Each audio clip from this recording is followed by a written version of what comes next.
Previously on the rise and fall of Blink-182.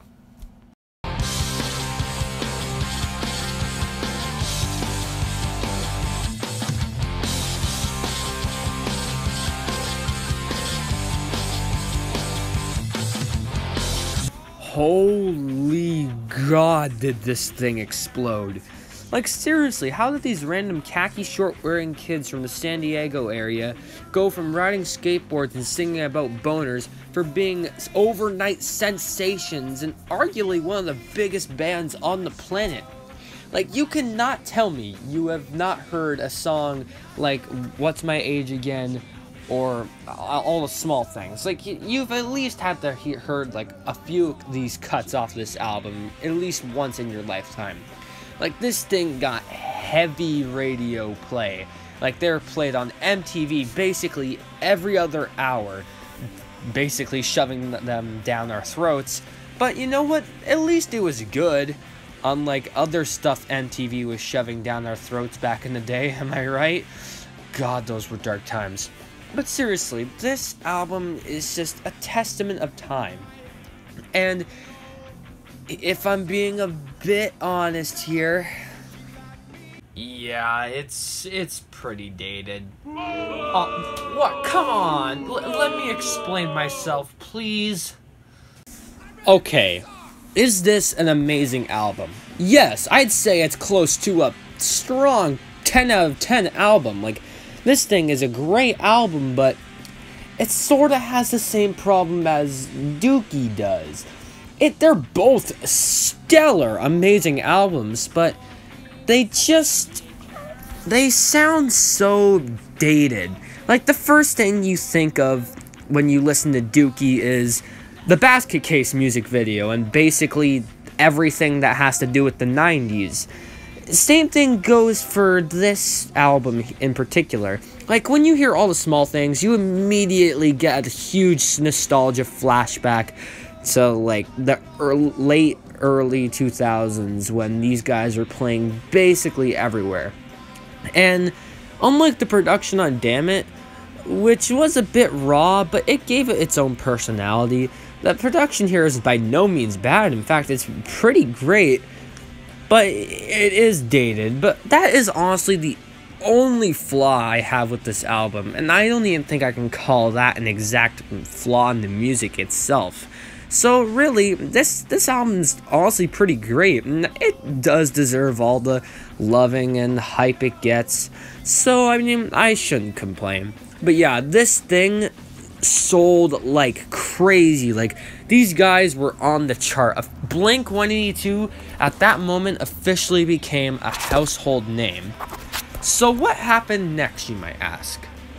Well, Blink-182 kept on going as they did, touring like crazy, and before we knew it, in 2002, we had the next follow-up Blink-182 album, Take Off Your Pants and Jacket. I am not joking. You see the kind of stuff we're dealing with here, you guys? Like, this just screams 2000s nostalgia. Like, come on, Blink, you cheeky bastards, you. Now, if I'm being completely honest here, and also risking sounding like a hipster, I actually think this album in some respects is better than Enema of the State. Now hold on, before your hardcore Blink fanboys get on my ass about how actually Enema of the State is the definitive Blink-182 album, and if you think otherwise, then your opinions are trash. Get that out of here. And also, why are you recording your videos in 240p? Kill yourself! Okay, let me get one thing out of the way, right up in front center here. I have told everyone from the beginning of this series that this is going to be strictly biased and opinionated. I said that in the first episode, for God's sakes. And so if you can't understand that and still decide to send hate my way over a simple opinion, you can send it straight to my personal email address at brockpettifer@goyourself.com. We good? Okay. Anyways, moving on, I think this album in many respects is a genuine step up from what Enema had to offer. Not saying Enema's a bad album, no, I just got done kissing its rear end for a good 5 minutes. But trust me, I love both of these albums, just with this one I love it just a bit more. I don't know, I feel like the production quality hasn't really changed that much, but more or less the personality of Blink, and I wouldn't say as much maturity, but there are a lot more mature cuts on here, like Stay Together for the Kids, that really resonate with me personally, given that song's lyrical content.